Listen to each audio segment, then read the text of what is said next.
আমার নবীর জমানায় ছিল না। চিকেন ফ্রাই খাওয়ার সময় মনে ছিল না?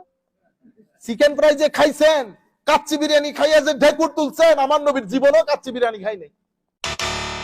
আশ্চর্য ব্যাপার, উম্মতে মুসলিমাকে পাগল করে ছেড়ে দিয়েছে। আপনি যখন মসজিদের ভিতরে লাইলাতুল বারাতে ঢুকেছেন, মসজিদের লাইট, এই লাইট ফাইট গুলাকে আমার নবীর জমানায় ছিল। এখন যদি আমি মেন্টল লাইট জ্বালাই দিই এখানে, মেন্টল লাইট অথবা ক্যান্ডেল জ্বালাই দিই এখানে, আপনাদের আসতে ইচ্ছে করবে? লাইট দিছি, চাকচিক্য আছে, উইন্ডো কত সুন্দর করে সাজিয়েছি, কালারিং করেছি, সবকিছু যায়, শুধু লাইটিং এর সাথে ফাইটিং। আজীব লাগে আমার, মাঝে মধ্যে আমার বুঝে আসে না আপনাদের অবস্থা।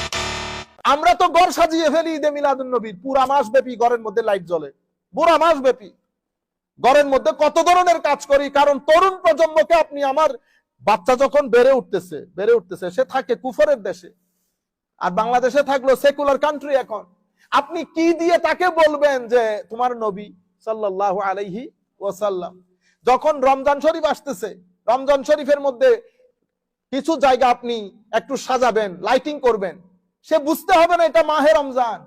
বড় হয়ে গেলে তার প্রয়োজন হচ্ছে না, এখন থেকে সে দেখে দেখে লাইট জ্বলতেছে, তাকে রমজান শিখাবেন, রমাদান করিম, রমাদান করিম, ইফতার, সাহারি, এগুলা বলবেন, লাইট দেখবে, আস্তে আস্তে সে শিখে ফেলবে।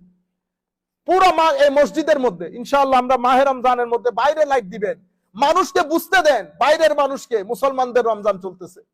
আপনারা বুঝতে পেরেছেন? এই ভিতরে লাইট দিলে আমার নবীর জমানায় ছিল না। চিকেন ফ্রাই খাওয়ার সময় মনে ছিল না?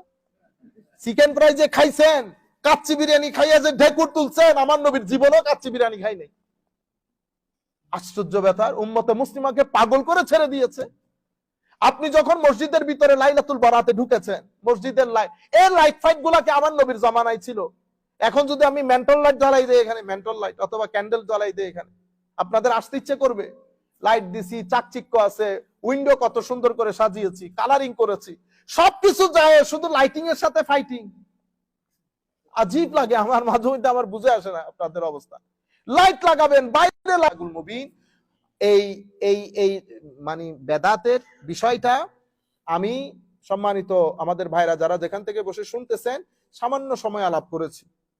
বেদাতের বিষয়টা আমরা সবচেয়ে ভালো হয় 5-6 ঘন্টার একটা সেশন হলে, 2-3 দিন 5-6 ঘন্টার, তাইলে আমরা মোটামুটি কথাগুলো বিভিন্ন অ্যাঙ্গেল থেকে বলতে পারবো, কোরআনের, হাদিসের, উলামায়ে কেরামের। কিন্তু আমি তো এটা দর্শে হাদিসের মধ্যে আমি শুধু 3-4টা হাদিস আপনাদেরকে বলেছি, আর কিছু বিষয় বলেছি। এটা ধরতে গেলে বেদাতের বক্তব্য শুরুই করি নাই, জাস্ট এমনিতে একটু কনসেপচুয়াল ক্লারিটি আপনাদেরকে দেওয়ার জন্য। ধন্যবাদ সবাইকে। আসসালামু আলাইকুম ওয়া রাহমাতুল্লাহি তাআলা ওয়া বারাকাতুহু।